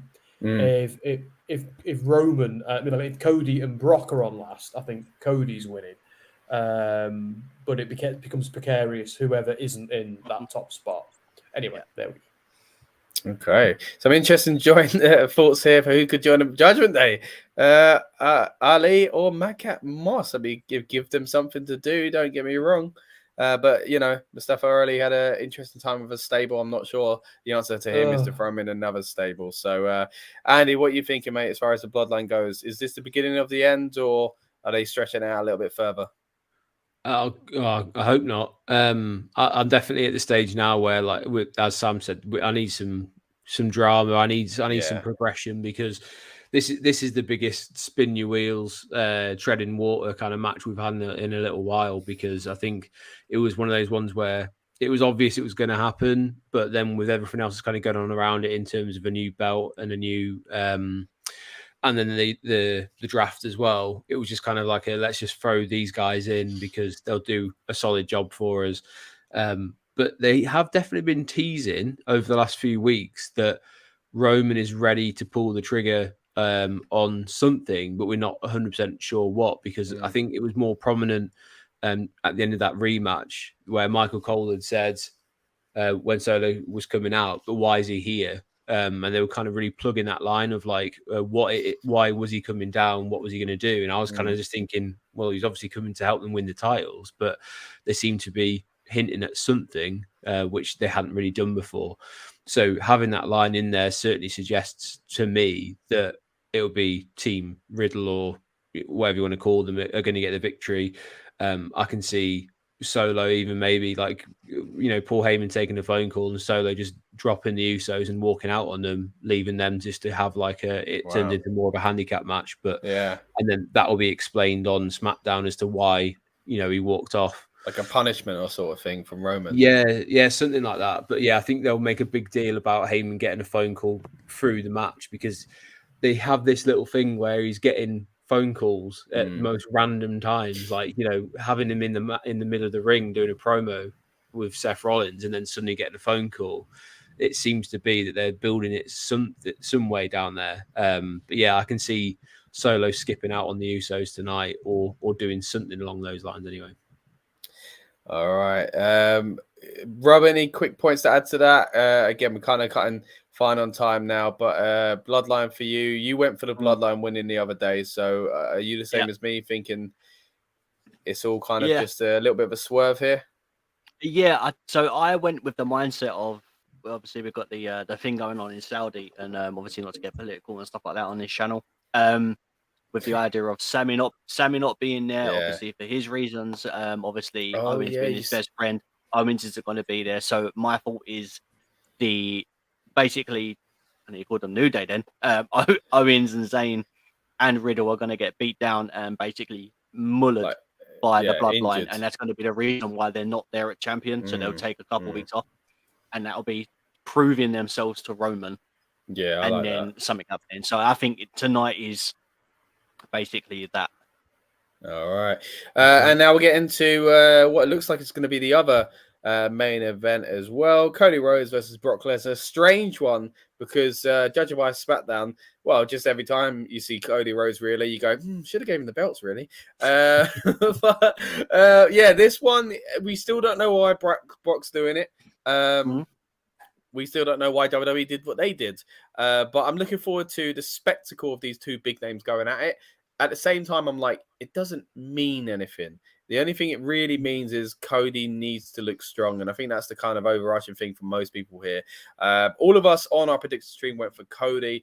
But let's swing this one back round to Sam. What are you thinking, mate? Is this just Cody getting his win back? Or is this something else? Is this feud going on even longer? I think they really, really need to give Cody a win, but I could also see them spinning the wheels with it and doing it again in Saudi Arabia. I can see them doing that. I don't know if I'd be against it or for it. I'm not so sure. Like, I'd kind of like to see a Cody win because I feel like things have been a little bit flat since Mania, and he's a massive star, and they've got to be careful here because we don't want what happened. We don't want Cody to happen to him what happened in AEW, where the crowd just to get sick of him stop booing him.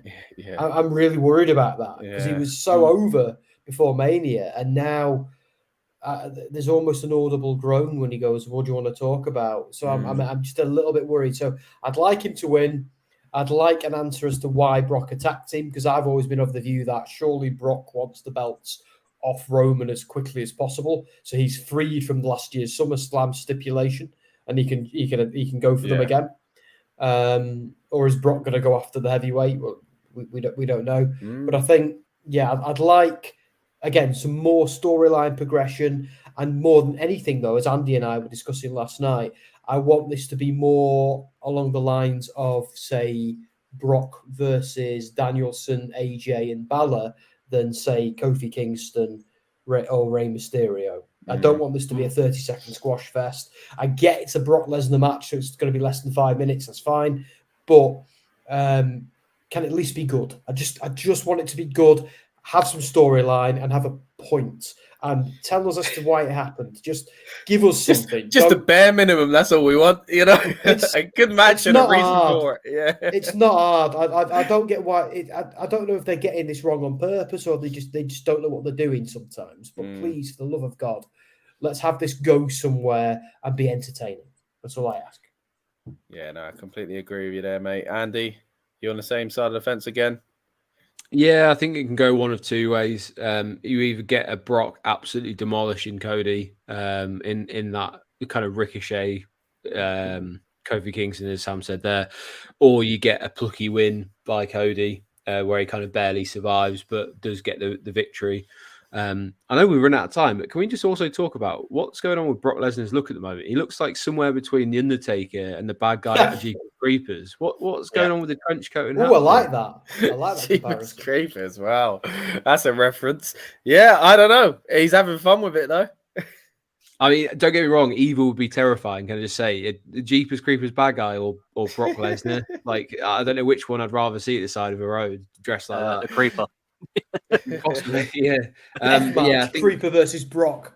Book it. That'd be great.